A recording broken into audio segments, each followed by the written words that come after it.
Assalamualaikum warahmatullahi wabarakatuh.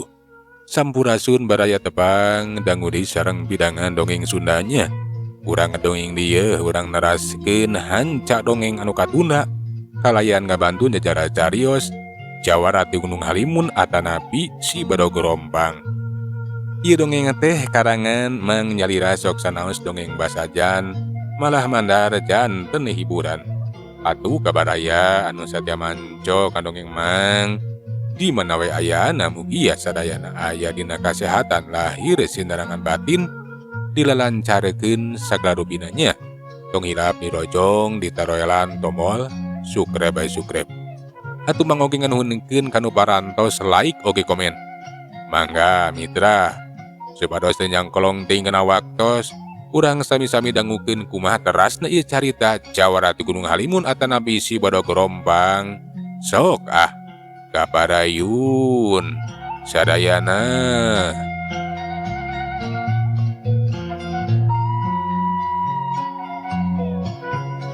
Jadi isukan wae teh komandan. Enya Kang, isukan we lah. Kitu cenah isuk teh arek init ka kampung Renged we sabda teh hayang dijajabegeun atau dianteur ku eta saresan Ahabas. Waktu nu lumaku marengan insan nu gumelar di alam pawanangan henteu karasa. Waktu anu ditunggu wanci nu dianti teh geus datang. Isuk-isuk keneh sabda teh geus saged. Saresan Abas ge geus siap. Malahan manduanana teh geus narumpak kana mobil jeep. Geuleuyeung atuh mobil teh maju ninggalkeun marakas Yonip Kidang Kancana rek ngajuk-juk ka kampung Renged.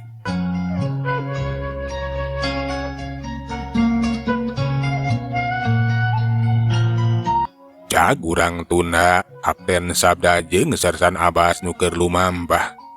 Urang caturkeun kaayaan di kampung Renged. Nu kiwari mah kapan geus aman. Tara ieu kabejakeun aya goromolan nu daratang atawa ngaranjah. Kocapkeun di imahna mamajengan mah bunting kunaon. Nyi Aisyah teh jiga anu terus rasa. Eta we betras inget ka sabda gawena ukur hulang-hulang puguh we atuh ambus Aidah teh mani kagetna kunaon cenah Nyi Aisyah teh. Nu keur gegeroh teh kalah ka ngahulang. Ai sok kumahan wadah kalah ka ngahulang kitu geuningan Nyai. Na kunaon atuh? Nah mikiran naon? Henteu ambu. Duka kunaon? Bet emut ka Kang Sabda. Inget ka bebene hate. Nu geus lila taya datang. Boa-boa eta pa Sabda teh jalir janji. Sulaya tina carita. Ka tarik ati ka bandang rasa ku wanoja. Kembang desa ti lemur sejen. Kangaranan tentara mah kapan gawena teh kitu aprak-aprakan. Puguh we atuh Nyi Aisyah dikitukeun teh mani beuki ngahulang. Bener oge inggis we cenah bebene hatena teh nyaeta pa Sabda moal datang deui. Kulantaran geus kagemang ku awewe sejen. Piraku ambu. Kapan Kang Sabda mah sakitu enya tigin kana janji.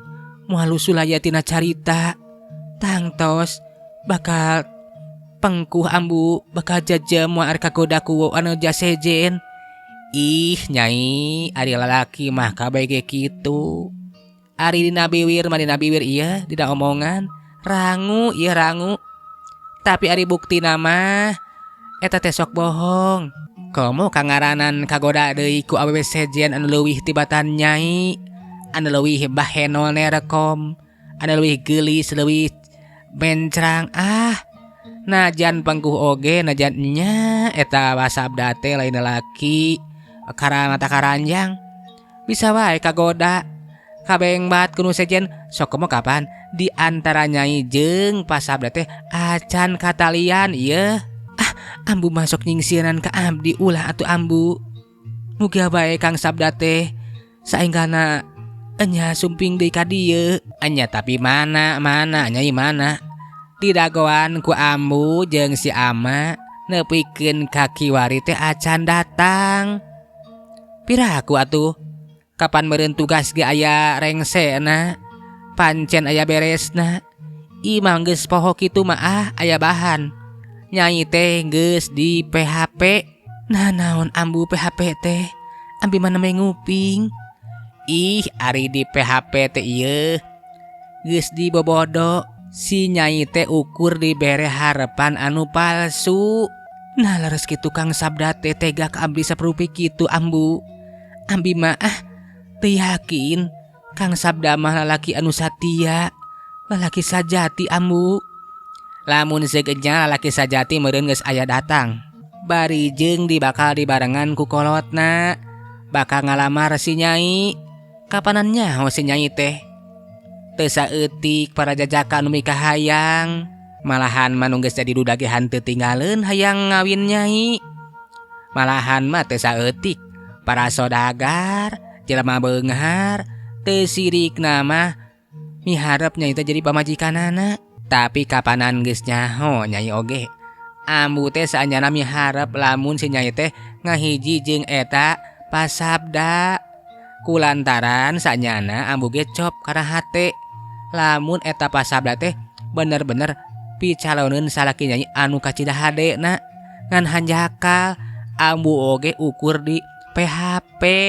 Ku kituna ayeuna mah geus ulah arek diinget-inget. Keun we ayeuna mah nyai sok geura buka eta hate teh, geura tarima lalaki anu sakirana payus jeung pantes. Nya jadi pisalakeun si nyai da bogu umur teh kapan beuki maju ya. Beuki nambahan piraku ari arek jadi parawan kolot mah. Waktu teh ulah nepikeun kakak buang nu nungguan lalaki anu teu puguh datang. Nah ambu janten kitu ambu. Ulah sapertos kitu atuh abi mah masih keneh gaduh harapan ambu mugi we Kang Sabda teh aya sumping. Enggal ngalamar abdi ambu. Sareng kapanan abdi ge sami tos janji satia bade ngantos kasumpingan Kang Sabda. Nya tapi mana ieu mana nyai mana? Kahade. Eta teh ulah nepikeun kajadi halangan. Pasabda teh ukur ngahalangan wungkul kana pijodoheun si nyai. Ari sakirana ditutungguan lila mah geus pohokeun wae pohokeun. Basa keur jongjon ngobrol torojol mamajengan mah bun nu ngalangkung ka balih dinya. Nguping anak bocona teh keur kunteng ngobrol. Laju we atuh tumanya. Aya naon ieu teh? Nya keur ngobrol ke naon? Kawas nu dariana keur. Ieu bapana kapan anak urang teh nya umur beuki nambahan. Geus meujeuhna anak urang teh boga salaki. Nah arek ngadadagoan wae anu can pararuguh. Nya nungguan Pasabda anu nepikeun kakiwari geuning tacan aya datang. Boa-boa eta Pasabda teh lancalinci udar mulang lesot tina tali gadang. Nya geus ingkar janji we. Milih awe sejen geus katarik ati ka petang rasa ku anu jalian. Tah kitu abi mah inggis melang hariwang anak urang teh di PHP, mama di PHP. Ai. Nah naon di PHP teh ibuna? Nya terus terang kami mah asa kakarang ngadenge eta basa teh. Eta mah istilah abdi we bapakna. Anu engkena bakal rame eta istilah PHP teh. Pokona mah PHP teh nyaeta geus dibere harapan palsu. Urang sararea teh geus dibobodo ku eta Pasabda. Anu cenah bakal datang deui, bakal ngalamar. Tapi buktina nepikeun kakiwari taya aya datang. Boa-boa nya geus jarir janji Pasabda teh geus kabengbat ku anu jasejen. Ulah ari goreng sangka. Ari bapa mah percaya ka Pasabda. Anjeunna moal arek lancalinci luncat mulang udar tina tali gadang. Ngan bae meureun. Nya tugasna acan beres. Kapanan ti heula ge kungsi nyaurkeun. Nya cenah arek ngadengsekeun heula tugas-tugas. Kapanan gorombolan teh keur meujeuhna mah bu. Sapiraku atuh bapana. Da meureunan aya eureunna ieu aya waktuna. Piraku teu mentingkeun kapentingan sorangan. Da urang ge mah bisa nunungguan salila-lila. Kumaha nu ditutungguan teh geuning PHP teh cek tadi oge. Meureun Si Nyai teh bakal jadi parawan kolot ieu. Sedengkeun urang rek nyusul ka mana teu bogoh. Tapi laku ari kudu ka itu mah ka markas. Nya di Cikembar mah da kapan jauh atuh. Jeung piraku urang teh nya ngajakeun nanyakeun ka itu kapan era. Geus we ayeuna mah urang tungguan nepikeun ka 6 bulan deui mah. Lamun ti 6 bulan nya eta pasabda teh henteu datang. Nya geus we urang neangan calon bisa lakieun ieu jang si Nyai. Ulah arek nunungguan anu can pasti. Nya bener oge. Umurna kiwari si Nyai teh beki nambahan, beki ngolotan. Geus meujeuh boga salaki. Ari kanggo abdi mah ama ambu najan setahun 2 tahun ngantosan. Taya bayana mau jadi halangan. Abdi mah masih kene neuneun harapan. Kang Sabda aya sumping kanggo ngalamar abdi ambu ama. Tuh kupingkeun bapakna. Dari ieu jenis nama keke arek ditungguan bae cenah eta Pak Sabda teh. Nya geus sakuduna ditungguan mangan bae aya batas kewajaranana. Nya Nyai ulah arek harapkeun ka lalaki anu can pasti. Tapi ama oge yakin sabira kuatu. Nya eta Pak Sabda teh bakalan calinci lunjat mulang udar tina tali gadang. Malahan mah ama mah hariwang. Inggis eta Pak Sabda teh nya ngaranapan cilaka. Ngaranan tentara gawena teh perang. Nguping kasauran ti mamajengan Mahmud sarupi kitu. Puguh we atuh Nyi Aisyah teh beuki ngaulang. Nya inggis we cenah. Bebenena teh ngaranapan kajadian anu teu dipiharep ka ngaranan tentara. Gawena teh ukur perang. Muhun ama eta pisan anu disalempangkeun ku abdi teh. Tapi mugia bae Kang Sabda teh ditang tayungan aya dina kasalametan. Nya mudah-mudahan bae. Pak Sabda teh ditang tayungan aya dina kasalametan jeung saenggana aya datang. Tapikeun ulah hariwang. Lamun kieu carana mah bener. Urang teh butuh kapastian. Keun we ama engke arek maksakeun arek indit ka Cikembar. Urang teang we urang tanyakeun, urang longok. Nya babakuna bisi aya kajadian anu teu dipiharep, bisi eta Pak Sabda teh kumaha onam. Meureunan ari geus puguh panggih mah conghok mah. Jeung ku ama bakal ditanya kumaha kasanggupanana, kumaha jangjina teh. Lamun geus jelas aya jawaban mah meureun. Tina nungguana oge jelas. Urang teh kari sabarna. Nya saya namah kitu bapakna. Leuwih hade ge diteang ka Cikembar ditaroskeun bae ka itu. Da pasti aya di Cikembar. Nya lamun seukeur tugas oge ka itu pasti bakal aya nu nyahoeun kayanana. Leuwih hade ge ditanyakeun langsung ngarah urang teh hanteu ngarep-ngarep. Ari geus puguh mah ti jinisna aya kedal nya cenah bakal datang. Henteu kabengbat ku anu jasejen. Meureun urang teh bakal regreg. Nungguan teh nungguan nu pasti. Nya ibunakeun ku kami bakal diteang ka itu ka Cikembar. Najan keur eueuh di tempat oge ditanyakeun we ka atasanana. Da pasti nyahoeun kaayaan eta Pak Sabda. Jeung arek ditepikeun we maksud jeung tujuanana nya mastikeun. Kitu cenah rancana eta mamajengan Mahmud sakulawarga teh. Anu butuh kapastian lamun seuk eueuh wae. Cenah arek diteang we ka Cikembar. Rek dipanggihan eta Pak Sabda teh. Sedengkeun sabda anu keur diomongkeun mah harita teh keur di perjalanan keneh. Atuh teu kacaturkeun di jalan. Sabda jeung saresana Abas teh geus tepi we ka stasiun Kampung Rengit. Mobil jeep anu ditumpakana teh ngageuleuyeung asup ka jalan gede. Reg ngarandeg di hareupeun imah mama ajengan Mahmud. Sedengkeun nu di jero imah basa ngadenge suara mobil teh atuh meuni curinga.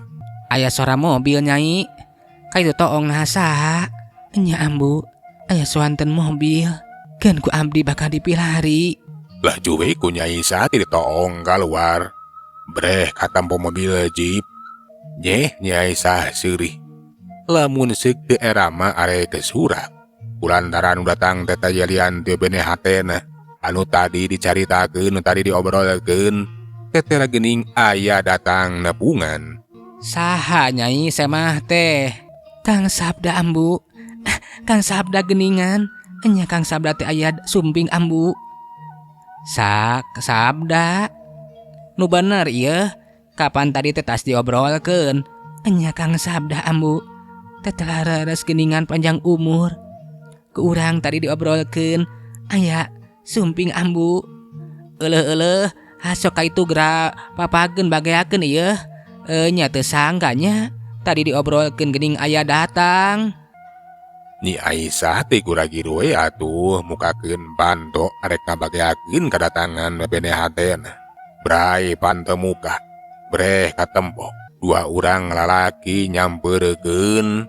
Laju wae atuh ku Nya Aisyah teh dibageakeun. Mangga kalebet Kang. Teteh geningan akang teh enya sumping deui ka dieu. Enya kumaha damang Nyai? Alhamdulillah sabangsulna. Nya syukur. Ambu sareng ama aya. Mangga aya dilebet. Alah bagea yeuh Nyai. Panggih di jeung akang yeuh. Kumaha dararamang di dieu sadayana? Alhamdulillah Kang Abbas. Kumaha Kang Abbas oge damang? Sehat-sehat. Sup atuh tiluan teh arasup ka jero imah. Kasampak ditepasti geus aya mamajengan Mahmud jeung Ambu Sahidah. Anu sarua we rek ngabageakeun. Laju we atuh Sabda jeung Sarsan Abbas teh dibagiakeun sakuamistina gaek dariu. Alhamdulillah geuningan urang teh ditepangkeun deui. Nya tadi teh nya ku ama jeung Ambu teh diobrolkeun. Da eta cenah jang Sabda teh aya ku lami-lami teuing. Jadi antos-antos teh aya sumping. Punten ama Ambu. Abdi teh telat nembe sumping di kadieu da bubuh kamari-kamari mah atuh sibuk. Tapi ayeuna mah tos salse. Nya kakara salse ayeuna yeuh. Kulantaran ieu Pak Sabda teh kiwari mah geus naik pangkat. Diangkat jadi kapten. Ku diangkatna jadi kapten, jadi pagaweana teh henteu sibuk teuing. Teu cara ti heula. Ceuk Sarsana Abbas ngilu ngajelaskeun. Puguh we atuh mama dengan Mahmud Ambu Sahidah jeung Nya Aisyah teh meuni bunga. Heueuh nya nuhun we ngering binga. Teteh lah geuning ujang teh geus janten kapten. Nya hebat. Dina waktu anu singet nya ujang teh geuningan geus janten kapten. Ambu mah ngiring bingah jeung ngiring bingah. Kelarasan we. Abdi teh dipercanten. Anu sanyana mah abdi teh nolak. Kulantaran eta jabatan teh memang teu acan payus jeung pantes. Tapi Pak Mayor Sumantri keukeuh kedah nampi eta jabatan. Tah nu naek pangkat teh lain Pak Sabda wungkul, lain komandan wungkul. Tapi abdi ge kiwari mah geus jadi sersan ieu teh Ambu ama. Heueuh kitu kutan teh nya muhun atuh ngiring bingah we ari kitu mah. Teteh lah geuningan ujang duaan teh. Nya kengeng milik. Eta teh teu leupas tina kersa nu maha kawasa. Pun kitu deui buah tina usaha. Nya ujang duaan anu leres-leres tina ngemban amanah ngajalankeun tugas kalawan hade. Mohon mama. Ieu teh mangrupikeun amanah, mangrupikeun anugerah kanggo jisim abdi duaan. Mudah-mudahan abdi duaan tiasa ngajalankeun ieu amanah.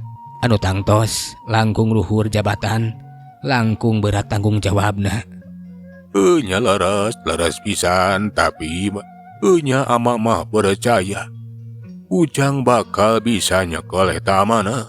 Bakal bisa nyekel eta jabatan kalawan hade. Amin ama pidoana bae ti ama. Ih nyatang tuwe ku ama mah tang tu bakal didoakeun.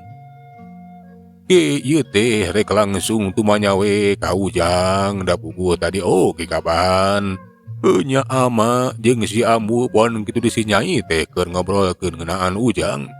Anu ti heula kung si Jangji pasini cenah sejak ngalamar teh ya. Saupama waktosna parantos salse. Rupina panginten ayeuna sumping ka dieu oge. Ujang teh bade ngalamar ieu teh. Mohon mama. Ngan bae hapunten abdi teh teu disarengan sareng pun bapa sareng pun biang. Da puguh ge tebih disarengan we ieu ku Kang Abas. Enya saja ngalamar we ayeuna mah hoyong mastikeun. Nah laras-laras Nyi Aisyah teh karasa dijantenkeun bojo abdi. Saupami karasa tangtos abdi bakal badanten sareng pun bapa sareng pun biang. Bade nyelang wi heula we ka Ciparai heubeul. Nya nuhun atuh ari kitu mah tah kitu Nyai kumaha kira-kirana. Ieu panglamar ti Jang Sabda teh arek ditampi ku hideep. Mohon mangga ama. Abi nampi. Walau Nyai sah labe dilaju terus tungkul. Katampo beungeutna teh mani bareu-berem. Atuh ari ngadenge kitu mah. Boh Sabda. Boh Mama Ajengan Mahmud jeung Ambu Saidah mani bunga. Kakuping deui Mama Ajengan Mahmud neruskeun deui cacaritana. Dah itu geuningan. Nya ieu si Nyai oge tos nampi kana panglamar ti Ujang. Ku kituna manggawe nya gerawa bartos ka Ibu Rama. Urang badanten irah-irahana urang lajengkeun kasukuran. Nya rendengan si Ujang jeung si Nyai. Nya nuhun we ari kitu mah parantos kantenan ayeuna mah. Rupina abdi ge moal alami ayeuna keneh bade teras ka Ciparai heubeul. Bade wabartos ka pun biang sareng pun bapa. Pami tiasa mah nya kacanak ka dieu ngarah tiasa badanten anu leuwih paeut. Jeung raos we ari tos penak mah heula mah. Tah kitu Mama Ambu. Nya hadena mah kitu. Jadi atuh arek ayeuna mah meungpeung acan beurang teuing. Nya geura tepungan Ibu Rama Ujang mun bisa mah kudu kabawa ka dieu. Urang ngariung ulang silaturahmi ngobrol. Maheutkeun wanci anu pasti. Muguhkeun waktu anu tangtu. Nya irah-irahana Ujang jeung Nyi Aisyah teh rendengan. Atuh Sabda jeung saresan Abas teh handeulilah. Baju we naringgalkeun kampung Renget. Rek ngajugjug ka kampung Ciparai heubeul. Euleuh mitra waktos taparantos teu nyekapannya. Sageula urang tunda jajara carita Jawarati Gunung Halimun atana bisi badog rompang dugi ka dieu. Urang teraskeun dina sari anu salajengna. Mang nganuhunkeun dina sadaya paratosanana puntenna dina sadaya kakiranganana. Mang undur. Assalamualaikum warahmatullahi wabarakatuh. Cak.